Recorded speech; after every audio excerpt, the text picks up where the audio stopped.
Break के बाद एक बार फिर से आप सभी का स्वागत है। बढ़ते हैं अगली खबर की ओर। सरकारी तेल कंपनियों की ओर से आज फिर से पेट्रोल और डीजल की कीमतों में लगातार दूसरे दिन बढ़ोतरी की गई है। आज डीजल की कीमत में 30 से 32 पैसे तक की बढ़ोतरी हुई है, तो वहीं पेट्रोल में भी 29 से 30 पैसे तक कीमत बढ़ी है। इसी के साथ दिल्ली और मुंबई में पेट्रोल की कीमत अब तक के उच्चतम स्तर पर पहुंच गई है। विदेशी मुद्रा दरों के साथ अंतर्राष्ट्रीय बाजार में क्रूड की कीमतें क्या हैं, इस आधार पर रोज पेट्रोल और डीजल की कीमतों में बदलाव होता है। वहीं तेल कीमतों में इजाफे के बाद दिल्ली में पेट्रोल के दाम 86 रुपए 95 पैसे पहुंच गए हैं, जबकि डीजल के दाम 77 रुपए 13 पैसे हो गए हैं। वहीं अगर महानगरी मुंबई की बात करें तो यहां धीरे धीरे पेट्रोल के दाम 100 रुपए के नजदीक पहुंच चुके हैं। बता दें कि मुंबई में पेट्रोल के दाम 93 रुपए 49 पैसे हैं, जबकि डीजल के दाम 83 रुपए 99 पैसे पर पहुंच गए हैं। वहीं इन बढ़ी हुई कीमतों से जहां आम जनता की जेब पर एक बार फिर से डाका पड़ा है, तो वहीं महंगाई बढ़ने की संभावनाएं भी बढ़ गई हैं।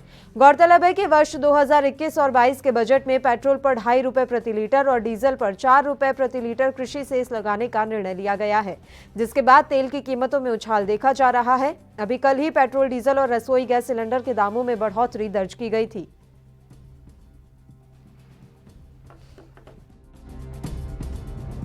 पेट्रोल के रेट आज 94 रुपीज़ हो चुके हैं। मैं काफ़ी दिनों से डलवा रहा हूँ पेट्रोल। आई थिंक ये काफ़ी ज़्यादा हाइक है, इतना हाइक होना नहीं चाहिए। हमने सुब्रमण्यम स्वामी का एक इंटरव्यू देखा था, उसमें कहा गया था कि सेंट्रल गवर्नमेंट अगर चाहे तो कुछ 35 या 37 समथिंग कुछ कर सकती है, उससे एक्सेस मीन्स 60 रुपीज़ से। और रायपुर के सीएम भूपेश बघेल क्या कुछ कह रहे हैं, आइए आपको दिखाते हैं। लाभ मिलेगा ही, ऐसा मैं मानता हूँ। सर, आपका दौरा ये काफी सफल रहा। कल आपको रायपुर में हरदीप पुरी साहब ने कल सौगात दी और आज नितिन गडकरी साहब ने 1 साल का पहला दौरा, काफी सफल जी। कल जिस प्रकार से रायपुर बिलासपुर हवाई जहाज के लिए स्वीकृति मिली थी और एयरपोर्ट के 3C लाइसेंस के लिए भी बात हुई है। जगदलपुर से और भी अन्य शहरों से जोड़ने के लिए हवाई की थी और उसको भी स्वीकृति करने की बात हुई है। और बिलासपुर के लिए विशेष रूप से जो महानगरों से जोड़ने के लिए कमर्शियल जो रूट है उसमें जोड़ने की बात उन्होंने कल की थी और आज सड़क मार्ग की बात हुई है। मुझे याद है कि जब पहली मुलाकात यहाँ पे दूसरी मुलाकात आपकी हुई थी तो मैंने ही सवाल पूछा था कि गडकरी जी से आपको क्या चाहिए। तो आप माना जाए कि जो पिछली जो वादे थे वो पूरे हो गए हैं और एक नए सिरे से आप लोगों ने जो है पिछले साल जो इन्हीं मांगों को हम लोगों ने शुरू किया था और जो आज फाइनल हुआ है।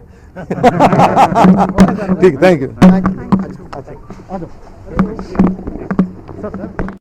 तो सीएम भूपेश बघेल को आपने सुना। पेट्रोल डीजल के दामों पर अब हम बात कर लेते हैं। लगातार पेट्रोल डीजल के दामों में इजाफा देखने को मिल रहा है। लगातार दूसरे दिन पेट्रोल डीजल की कीमतों में बढ़ोतरी दर्ज की गई है। आइए आपको सुनाते हैं कि पेट्रोल डीजल की कीमतों में बढ़ोतरी के बाद लोगों की क्या कुछ प्रतिक्रियाएं सामने आ रही हैं।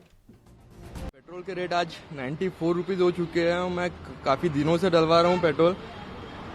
आई थिंक ये काफ़ी ज़्यादा हाइक है, इतना हाइक होना नहीं चाहिए। हमने सुब्रमण्यम स्वामी का एक इंटरव्यू देखा था, उसमें कहा गया था कि सेंट्रल गवर्नमेंट अगर चाहे तो कुछ 35 या 37 समथिंग कुछ कर सकती है, उससे एक्सेस मीन्स 60 रुपीज़ से ज़्यादा पर लीटर कमा रही है गवर्नमेंट।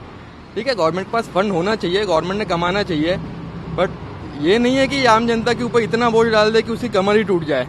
आज हर जनता अपने आप को लूटा हुआ महसूस कर रही है, ये काफ़ी ज़्यादा है। उसके पीछे काम होना चाहिए, गवर्नमेंट ने रेट कम करना ही चाहिए। सर, दिक्कत तो बहुत हो रही है। कोरोना के वजह से पहले ही पेमेंट का आपको पता है, फाइनेंशियल प्रॉब्लम है। अगर पेट्रोल का रेट अगर कुछ कम हो जाए तो बंदा और इसमें ये हो जाएगा सहूलत, लेकिन अगर ये दिन ब दिन बढ़ते रहेंगे तो फिर हमको ही तकलीफ होंगी। आज जिसके पास जॉब है उसको पता है और जिसके पास नहीं है वो उसको भी पता है, इसलिए सबको दिक्कत हो रही है। पेट्रोल के भाव सरकार ने कम करने चाहिए। और इस खबर पर तमाम जानकारी के साथ हमारे 2 संवाददाता इस समय लाइव जुड़े हुए हैं। दिल्ली से राजीव तिवारी इस समय लाइव हमारे साथ जुड़े हुए हैं, वहीं मुंबई से हमारे संवाददाता सत्यप्रकाश भी लाइव जुड़े हुए हैं। सबसे पहले राजीव, आपके पास आना चाहेंगे। लगातार पेट्रोल डीजल के दामों में बढ़ोतरी दर्ज की जा रही है, ऐसे में दिल्ली वासियों की क्या कुछ प्रतिक्रिया सामने आ रही है? देखिए बिल्कुल भाई, जिस तरीके से लगातार जो पेट्रोल और डीजल के दामों में इजाफा किया गया है, यहाँ तक कि एलपीजी के दामों के अंदर भी इजाफा किया गया है, तो कहीं ना कहीं दिक्कतें जरूर आ रही है जनता के सामने। मगर जिस तरीके से जनता को उम्मीद थी कि लॉकडाउन के बाद में यानी कोरोना काल की जो स्थिति थी और उसके अंदर कहीं ना कहीं लोगों को घर बैठना पड़ा था, यहाँ तक कि नौकरियां जॉब चली गई और कहता कि बिजनेस भी ठप हो गया। मगर उसके बाद में जो स्थिति सरकार को संभालनी चाहिए थी वो स्थिति अभी संभलती नजर नहीं आ रही है। मगर जिस तरीके से बात करें सरकार की, तो सरकार की तरफ से लगातार पेट्रोल और डीजल के दामों में इजाफा किया जा रहा है। लगातार सरकारी कंपनियां भी पेट्रोल के दामों में इजाफा कर रही है, क्योंकि जिसने बजट से पहले भी सरकारी जो कंपनियां थी वो लगातार 25 पैसे 30 पैसे पर डे बढ़ोतरी कर रही थी। तो उसी की वजह से कहीं ना कहीं 80 रुपए के आसपास पेट्रोल चल रहा था और कहीं ना कहीं अब जो सरकार ने बजट के अंदर भी कहीं ना कहीं 2.5 रुपए की वृद्धि की, उसके बाद में लगातार फिर कंपनियों की तरफ से वृद्धि की जा रही है। तो कहीं ना कहीं जो उसकी मार है वो कहीं ना कहीं जनता पर पड़ती नजर आ रही है और कहीं ना कहीं जनता अभी भी परेशान नजर आ रही है। अगर बात करें जिस तरीके से जनता के विचारों की या फिर जनता की समझ की, तो कहीं ना कहीं जनता भी जानती है कि जिस तरीके से लगातार सरकारें पेट्रोल और डीजल के दामों में इजाफा कर रही है, तो कहीं ना कहीं उसकी जो मार है वो और जगहों पर पड़ती है।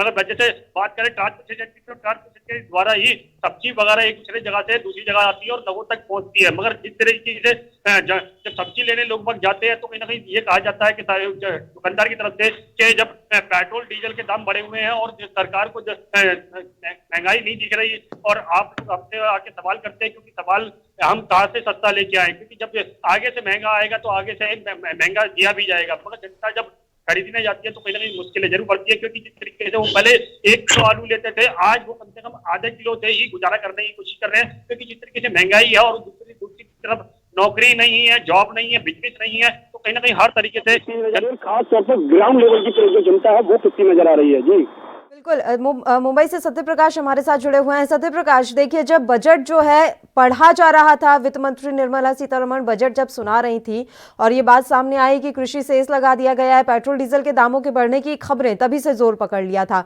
बार बार सरकार कह रही थी कि पेट्रोल डीजल के दामों पर असर नहीं पड़ेगा, लेकिन अब तो हकीकत कुछ और ही नजर आ रही है। 2 दिन लगातार पेट्रोल डीजल के दामों में बढ़ोतरी दर्ज की गई और मुंबई में तो 100 के पार अब पहुंचने वाला है पेट्रोल डीजल।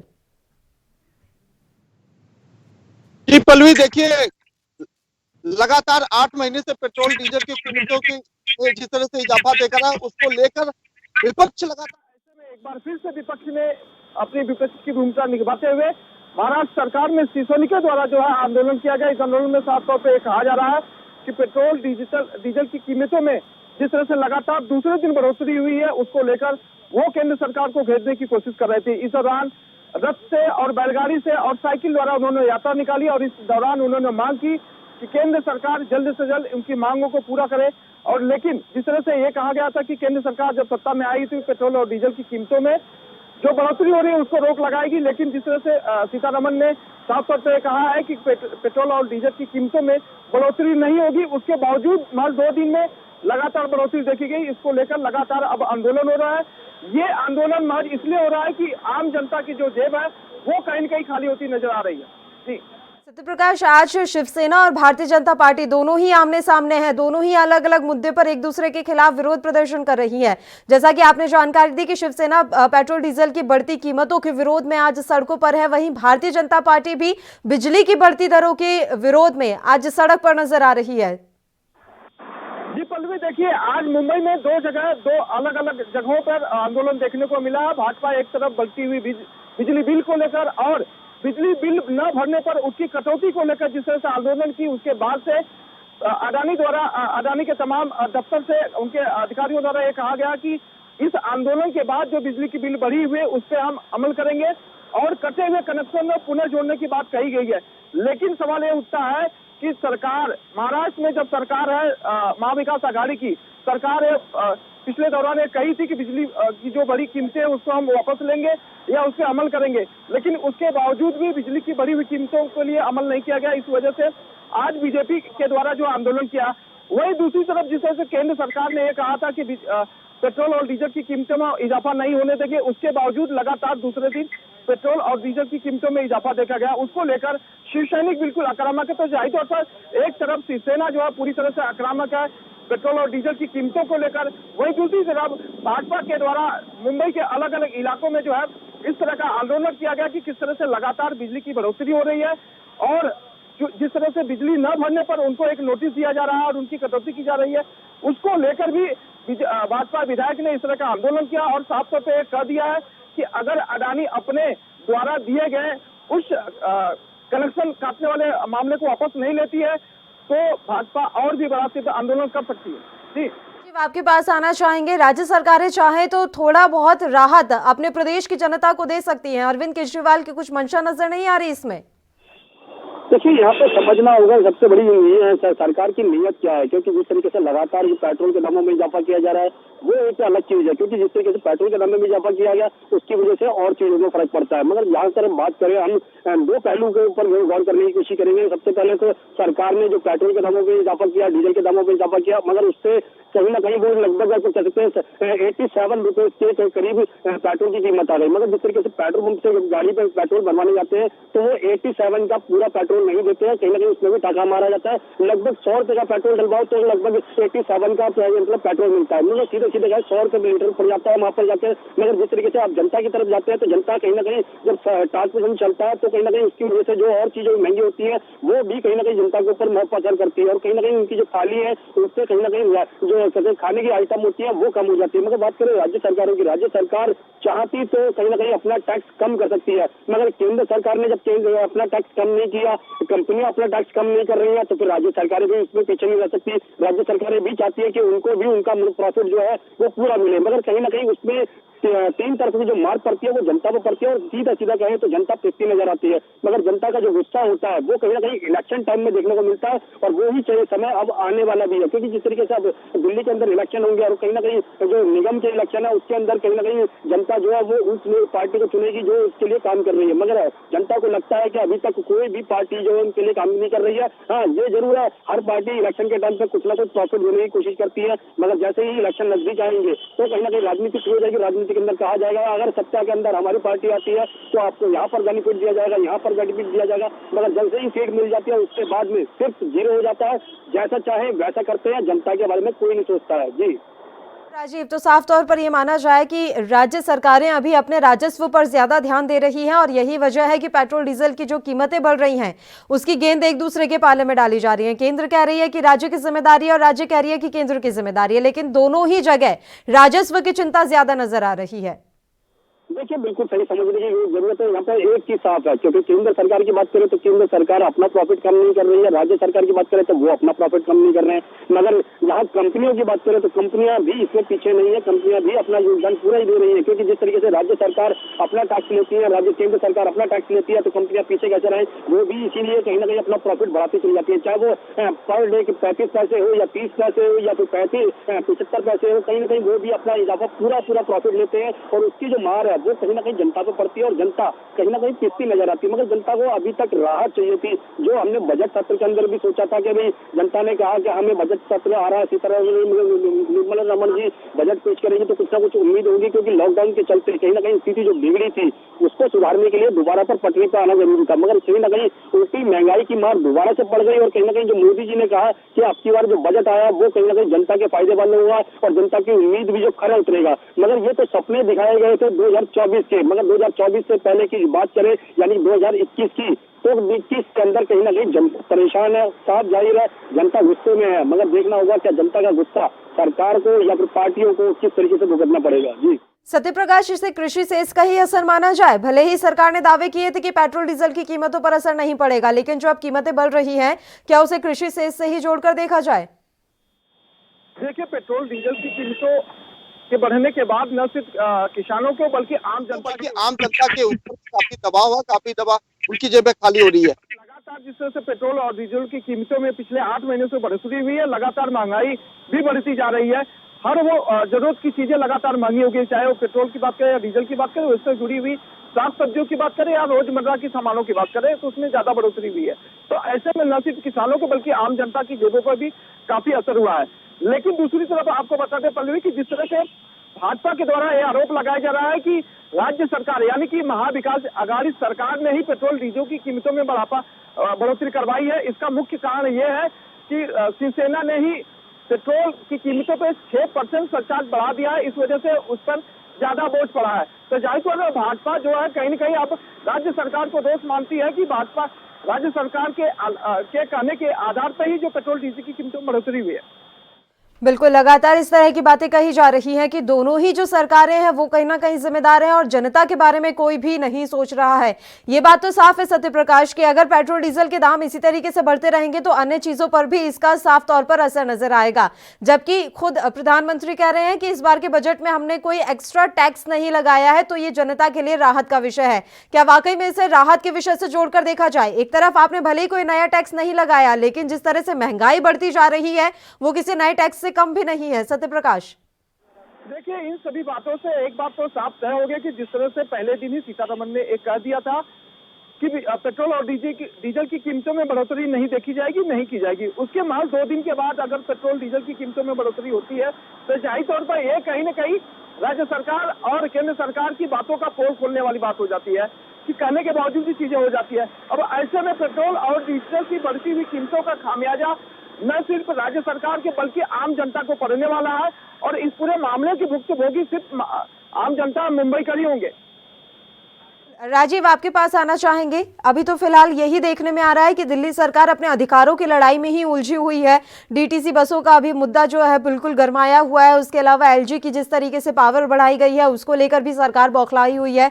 तो ये तो अब दिख रहा है कि अभी केंद्र और राज्य सरकार में जिस तरह की खिटपिट चल रही है, पेट्रोल डीजल का जो ये मुद्दा है इसे इतनी आसानी से राज्य सरकार छोड़ेगी नहीं और एक बार फिर से आम आदमी पार्टी सड़कों पर नजर आएगी। देखिए, यहाँ पर ये चीज बिल्कुल सही कहा आपने। यहाँ पर एक चीज और समझनी होगी हमें कि जिस तरीके से आप पावर है वो कहीं ना कहीं एलजी को दी जा रही है और एलजी कहीं ना कहीं राज्य सरकार की जो पावर है उसको अपनी तरफ यूज करती हुई नजर आ रही है। ये सब केंद्र सरकार के इशारे पर चल रहा है। जिस तरीके से आम आदमी पार्टी ने भी कल कहा था कि केंद्र सरकार जो है वो हमारी पावर राज्य सरकार एलजी को दे रही है ताकि हमारे हाथ में कुछ भी ना रहे। मगर जिस तरीके से लगातार कहीं ना कहीं इलेक्शन का समय जरूर है, मगर जिस तरीके से लगातार वृद्धि की जा रही है, पेट्रोल के दामों में की जाए या डीजल के दामों में की जाए, फिर घर की जो एलपीजी सिलेंडर है उस पर किया जाए, तो कहीं ना कहीं इसका मार तो जनता को पड़ती है। मगर राज्य सरकार भी इसमें कहीं ना कहीं अपना योगदान जो होता है यानी कि जो उनका टैक्स प्रॉफिट होता है उसमें राहत दे सकती है। मगर राज्य राहत देने की जगह पर कहीं ना कहीं राजनीति की जाती है। मगर जिस तरीके से लगातार महंगाई बढ़ रही है, हम एक छोटी सी एग्जाम्पल के तौर पर बात करें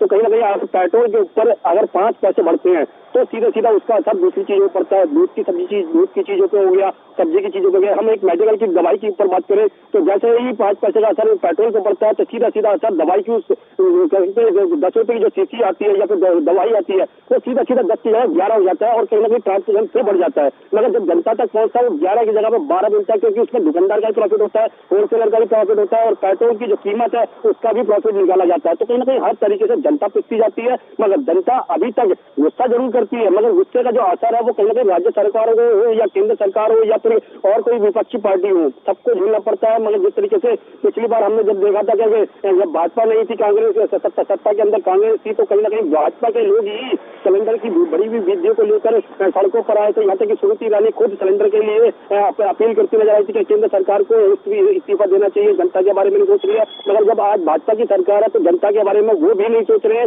चाहे वो 700 के पार सिलेंडर हो गया हो या 800 के पार हो गया हो। मगर जनता के बारे में कोई भी पार्टी नहीं सोचती है, सिर्फ जनता खुद परेशान होती नजर आती है। और जनता शायद में लास्ट में यही सोचती है कि हमने वोट देकर इनको गलती करी और वो गलती कहीं ना कहीं सुधारने की कोशिश करते हैं, फिर वो दूसरी किसी पार्टी को वोट देते हैं और वो उसका फायदा फिर दोबारा पार्टियां उठाती है। मगर जनता को फिर राहत नहीं मिलती और जनता फिर हाथ मलती रह जाती है। जी सत्य प्रकाश, आज शिवसेना के संपादकीय में भी ये लिखा गया है, सामना में ये लिखी गई हैं बातें कि सरकार तो दावा कर रही थी कि पेट्रोल डीजल के दामों में बढ़ोतरी नहीं की जाएगी, उसके बाद 4 दिन के भीतर किस तरीके से और क्यों पेट्रोल डीजल के दामों में वृद्धि दर्ज की गई है। और वाकई में बड़ा सवाल है कि आखिर जब अंतर्राष्ट्रीय कीमतें इतनी कम है तो हमारे देश में पेट्रोल डीजल के दाम आसमान क्यों छू रहे हैं। सत्य प्रकाश, देखिए पल्लवी, जब भी चुनाव आता है हर राजनीतिक पार्टियां अपने अपने कुछ मुद्दे रखती है। वो मुद्दा रखती है जो कहीं न कहीं आम जनता से जुड़ा हुआ। अब पेट्रोल डीजल कहीं न कहीं आम जनता से जुड़ा हुआ, आम मुंबईकरों से जुड़ा हुआ है। ऐसे में सरकार जब केंद्र में आई थी तभी ये कहा गया था कि पेट्रोल और डीजल की कीमतों जो कांग्रेस ने बढ़ाई है उसको हम स्थिर करेंगे और बढ़ने नहीं देंगे। लेकिन उसके बावजूद आप देख पा रहे हैं कि लगभग 2 गुना से भी ज्यादा कीमतें हो चुकी हैं इन पिछले 6 सालों में। तो ऐसे में बिल्कुल कहना गलत नहीं हुआ कि राजनेता सिर्फ अपने वक्त के लिए या अपने वोट को भुनाने के लिए इस तरह की बयानबाजी करते हैं, लेकिन दूसरी तरफ राज्य सरकारें जो रहती है अपने राजस्व को कायम करने के लिए इस तरह के पेट्रोल और डीजल की कीमतों में इजाफा कर देती हैं। सिर्फ राज्य सरकार की बात नहीं है, बल्कि अन्य राज्यों की अगर बात करें तो पेट्रोल और डीजल की कीमतों में भी काफी इजाफा देखा गया जब से केंद्र सरकार सत्ता में आई है। तो ये कहना बिल्कुल गलत नहीं हुआ कि कहीं न कहीं जो प्रेशर है वो आम जनता के ऊपर है। पेट्रोल और डीजल की कीमत अगर बढ़ती है तो जाहिर तौर पर जो तमाम रोजमर्रा की जिंदगी से जीने वाली चीजें, चाहे वो दूध हो, चाहे वो सब्जी हो, चाहे वो खाद्य सामग्री हो, वो बिल्कुल बढ़ जाता है। तो ऐसे में राज्य सरकार को इसका टेंशन नहीं होता है, बल्कि राज्य सरकार के जेब जो भरी जाती है तो राज्य सरकार इस पे अमल नहीं करती है। लेकिन जब वोट बैंक की बात आती है, चुनाव की बात आती है, तब राज्य सरकार को इस तरह की चीजें याद आती है और वो फिर रोड पर उतरते हैं और आंदोलन करते हैं। तो जाहिर तौर पर कहीं न कहीं ये पूरा मामला कहीं न कहीं दिखावा है। ऐसे में सरकार एक जो भी हो, चाहे केंद्र की हो चाहे राज्य की हो, उनकी ये नैतिक जिम्मेदारी बनती है कि हमने जो लिखित तौर पर कह दिया कि चीजें नहीं होगी, उसके बावजूद होती है, तो अब आम जनता को निश्चित करना चाहिए कि किस तरह की सरकार लानी है और किस तरह से राजनेताओं को उनको समर्थन करना। जी सत्यप्रकाश, बड़ी बात यह है कि देखिए लॉकडाउन के कारण वैसे ही सामान्य जनता की कमर टूट गई थी। कई लोग ऐसे थे जिनकी नौकरी चली गई, कुछ लोग ऐसे हैं जिनकी नौकरी बची हुई है तो उनकी नौकरी पर भी तलवार लटकी रही है, जा भी सकती है, और कई लोग तो आधी से भी कम तनख्वाह में काम कर रहे हैं। ऐसे में जब स्थिति इतनी खराब है और ऊपर से ये अत्यधिक बोझ अगर जनता पर आएगा तो किस तरह से काम चलेगा? मुंबई की अगर हम बात करें तो क्या वहां पर अब जिंदगी सामान्य होने लगी है? क्या वाकई में लोगों को नौकरी जो बिल्कुल खत्म हो चुकी थी, लोगों के लिए रोजगार खत्म हो चुका था, क्या एक बार फिर से अवसर दिखाई दे रहे हैं कि लोगों को नौकरी मिलेगी, उनकी जेब में पैसा आएगा, या फिर सैलरी जो आधी कट के आ रही थी वो एक बार फिर से पूरी आना शुरू हो गई है? देखिए, मुंबई करों के लिए एक बड़ी बात है कि मुंबई कर किसी भी परिस्थिति में रहे, लेकिन जब उनको रोजमर्रा की जिंदगी जीने की बात आती है तो अपने घरों से निकल पड़ते हैं। चाहे ट्रेन बंद हो, चाहे ट्रेन चालू हो, चाहे ट्रांसपोर्टेशन की सुविधा हो या ना हो, पैदल भी निकल जाते हैं। जैसा कि आपने लॉकडाउन में देखा, लोग अपने घरों से ऑटो रिक्शा से नहीं बल्कि साइकिलिंग करके भी अपने दफ्तर गए हैं और काम किए गए। ऐसे में जब मुंबई में लॉकडाउन के दौरान जो है, लॉकडाउन के बाद जब दफ्तर खोल दिए गए तो लोग अपने अपने घरों से निकल रहे हैं। हालांकि मुंबई की लोकल जो है अभी सभी लोग सर्वमान के लिए पूरी तरह से नहीं खोल दी गई है, लेकिन उसके बावजूद लोग जाते हैं। अब ऐसे में ये जो बोझ है पेट्रोल और डीजल का कहीं न कहीं आम जनता से जुड़ गया है, क्योंकि ऑटो रिक्शा में अगर आप जाते हैं तो 20 की जगह आपसे 24 लिया जाता है। बसेस में आप जाते हैं तो ठूस कर भर दिया जाता है, क्योंकि लोगों की बड़ी संख्या में जा रहा है, उनको जगह नहीं है। तो सोशल डिस्टेंसिंग की बात तो दूर, लेकिन लोगों को कितनी जिंदगी से जद्दोजहद करनी पड़ती है। तो तमाम चीजें हैं जो कहीं न कहीं घूम फिर के आम जनता से जुड़ जाती है, जो आम जनता को ये बोझ उठाना है। राजीव तिवारी, आपके पास आना चाहेंगे। 2030 का प्लान सरकार की तरफ से डिसाइड कर लिया गया था कि उस समय के लिए हम रेल की जो है संख्या बढ़ाएंगे, रेल परियोजनाओं का विस्तार करना है 2030 के लिए। 10 साल बाद चीज के लिए प्लानिंग अभी से की जा रही है, लेकिन हाल फिलहाल में जो समस्या है, अर्थव्यवस्था पूरी तरह से टूटी हुई है, लोगों के पास पैसा नहीं है, उस पर सरकार क्यों नहीं ध्यान दे रही, उसके लिए प्लानिंग क्यों नहीं की जा रही? देखिए, बिल्कुल जिस तरीके से राज्य सरकार हो या फिर केंद्र सरकार हो, क्योंकि जिस तरीके से केंद्र सरकार ने अभी बजट पेश किया और बजट के अंदर यही कहा गया था कि हम आने वाले समय के अंदर ये चीज करेंगे और आने वाले समय के अंदर ये चीज करेंगे, यानी कि सीधे सीधे सपने दिखाने की बात की थी कि सीधे सीधे कहें तो सपने वो दिखाए गए थे जो जनता देखना चाहती थी, मगर जनता कहीं ना कहीं राहत चाहती थी। वो राहत अभी भी नहीं नजर आई। हमने जो लॉकडाउन के बाद में जो बजट पेश हुआ, बजट पेश करने के बाद में हमने जनता के बीच में जाके बात करने की कोशिश करते, उन्होंने सीधा सीधा कहा सरकार कोई भी हो, नेता कोई भी हो, उनको बैठे बिठाए सब कुछ मिल जाता है, मगर कमाना उनको पड़ता है जो जनता है या फिर जो रोड पे घूमते हैं या फिर कहीं छोटा मोटा बिजनेस करते हैं। हमने एक व्यापारी से बात करी थी तो व्यापारी ने भी यही कहा था कि मुझे टैक्स देना पड़ता है तो मैं कहाँ से दूं, क्योंकि जब कोई इनकम ही नहीं है, बिजनेस ही नहीं है, मेरा बिजनेस बिल्कुल चौपट हो चुका है और अब मुझे अपने बच्चों को रोटी खिलानी है तो कहाँ से दूं वो रोटी, क्योंकि या तो मुझे डकैती करनी पड़ेगी, चोरी करनी पड़ेगी। उसके लिए सरकार नहीं सोचती है, सिर्फ सोचना मुझे है क्योंकि वो बच्चे मेरे हैं। मगर सरकार की जिम्मेवारी बनती है हमें 2024 नहीं, 2030 नहीं,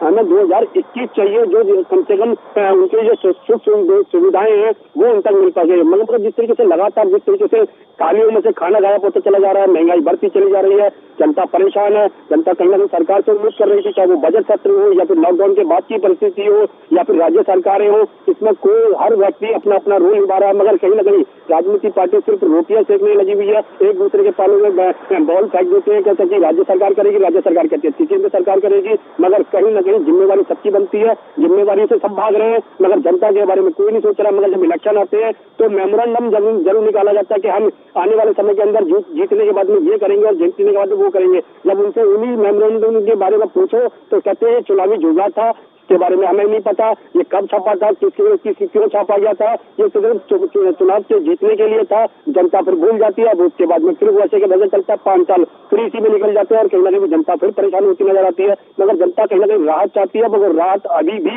नजर नहीं आ रही और कहीं ना कहीं जो जनता की थालियों से खाना गायब हो रहा है, सरकार को उसके बारे में सोचना चाहिए। जी आप दोनों का बहुत बहुत शुक्रिया तमाम जानकारी देने के लिए। आप हमारे साथ जुड़े। तो पेट्रोल डीजल की कीमतों में लगातार दूसरे दिन भी बढ़ोतरी दर्ज की गई है। इससे आम जनता काफी परेशान हो रही है। देखने वाली बात रहेगी कि सरकार किस तरह से जनता को राहत दे पाती है। इसी के साथ इस बुलेटिन में इतना ही। मुझे दीजिए इजाजत। देश प्रदेश की तमाम ताजा खबरों के लिए आप बने रहिए हमारे साथ। नमस्कार।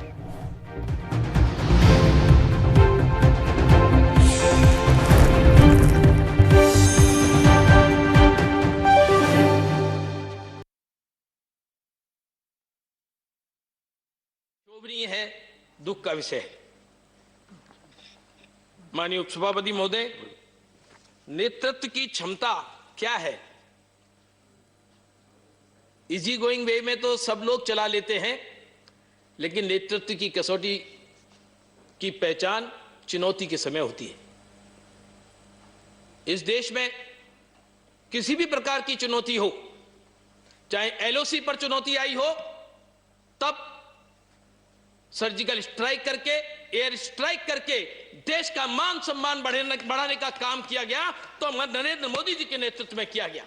उस समय भी लोगों ने सवाल उठाए, उसको भी मिनिमाइज करने की कोशिश की। जिसका मान सम्मान सारी दुनिया में बढ़ा, हमारी सेना के रणबांकुरों का सम्मान बढ़ा, उसको भी मिनिमाइज करने की कोशिश की गई। चाहे चुनौती एलएसी पर आती हो, गलवान घाटी में आती हो, तो देश के प्रधानमंत्री ने लद्दाख में जाकर सैनिकों के बीच में जाकर उनकी हौसला अफजाई की है और देश के जिन सैनिकों ने देश के ऊपर अपना बलिदान दिया है, उनकी हौसला अफजाई की है, उनका मान सम्मान बढ़ाने का